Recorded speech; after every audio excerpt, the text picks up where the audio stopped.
March કરેલી, પદયાત્રા કરેલી, એમાં મોટી સંખ્યામાં બધા કાર્યકર્તાઓ હાજર રહ્યા. માણાવદર તાલુકા પ્રમુખ રાજુભાઈ, ભીમાભાઈ, ભીમાબેન, હરેશભાઈ સંઘાતા, હરેશભાઈ સિંધિયા, અમારા તાલુકા પંચાયતના ચૂંટાયેલા સભ્ય ભારતીબેન રાઠોડ, ચૂંટાયેલા અમારા સભ્ય ભાઈ કારુભાઈ ભાટુ, અમારા દેવાજભાઈ બગરા, તેમજ મંત્રીજી ભાઈ ખોડિયાભાઈ, અમારા વિધાનસભાના સંગઠન મંત્રી જગદીશભાઈ પરમાર, તમામ લોકો આ પદયાત્રાની અંદર સામેલ થયા.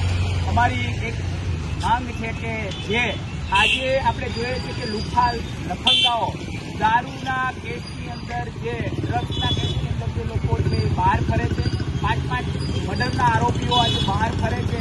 પણ જે ચેતરભાઈ વસાવા કે જે આદિવાસી સમાજનું અવાજ ઉઠાવી રહ્યો છે, આમ જનતાનો અવાજ ઉઠાવી રહ્યો છે અને દરેક વ્યક્તિના કામ આવી રહ્યો છે એવા ધારાસભ્ય ઉપર ખોટા કેસ કરી અને માત્ર ને માત્ર 2-3 મહિનાની અંદર 3 મહિનામાં 16 ટ્રાયલ ચલાવી અને જેમની ઉપર ખોટો કેસ કરી સરકારી વકીલ, સરકારી તંત્ર, સરકારી પોલીસ, સરકારી પુરાવા તમામ કોર્ટે કોર્ટનું કામ જે કર્યું છે તે કર્યું છે.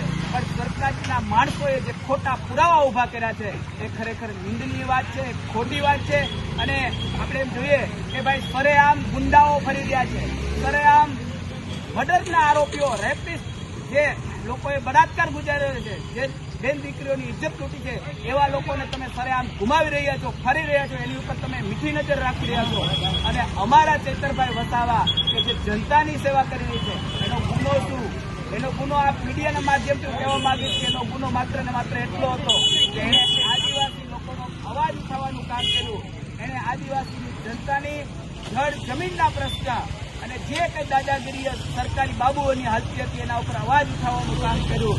એટલે ચેતરભાઈને અનગિનત વખત જેલમાં પૂરવામાં આવ્યા અને એનાથી પણ વિશેષ એને સંતોષ ન થયો એટલે ચેતરભાઈ ઉપર 7 વર્ષની ખોટી ફરજી સજા કરવામાં આવી અને 7 વર્ષ માટે એને જેલ હવાલે કરવામાં આવ્યા છે.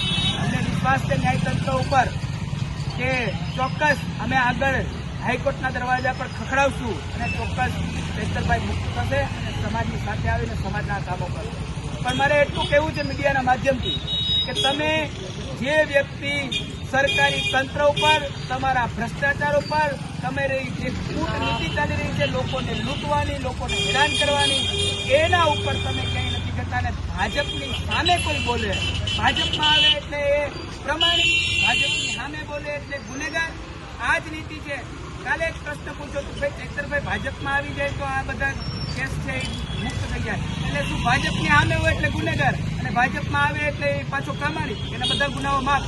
આપણે જોયું છે ને, જે દિવસે ચેતરભાઈ ઉપર કેસ થયો, ચેતરભાઈને 7 વર્ષની સજા આપવામાં આવી, એ જ સમયે એક સેમ કેસ હતો જે કેસમાં એકદમ ક્લીન ચીટ મળી ગઈ અને આજે ચેતરભાઈને એક નાની એવી સમયગાળાની અંદર 7 વર્ષની સજા આપવામાં આવી. અને એ સજાનું કારણ આપણે બધાને ખબર છે કે લોકોની અવાજ ઉઠાવ્યો, લોકો માટે એમણે લડ્યા એટલે એમને જેલમાં પૂરવામાં આવ્યા. ત્યારે આ તાનાશાહી જે ચાલી રહી છે, ભાજપના ઇશારે જે કંઈ પણ થઈ રહ્યું છે એના વિરોધ પ્રદર્શનમાં અને માનનીય ચેતરભાઈ વસાવાના સમર્થનમાં આજે માણાવદર ખાતે અમે લોકોએ આજે પદયાત્રા કરીએ છીએ, સમર્થન કરીએ છીએ અને સમગ્ર ગુજરાતની દરેક વિધાનસભાની અંદર ચેતરભાઈને આટલું બધું સમર્થન મળી રહ્યું છે અને ખૂબ જલ્દી, ખૂબ ટૂંક સમયમાં ચેતરભાઈ ફરી એક વખત આવી અને પ્રજાની સેવા કરશે.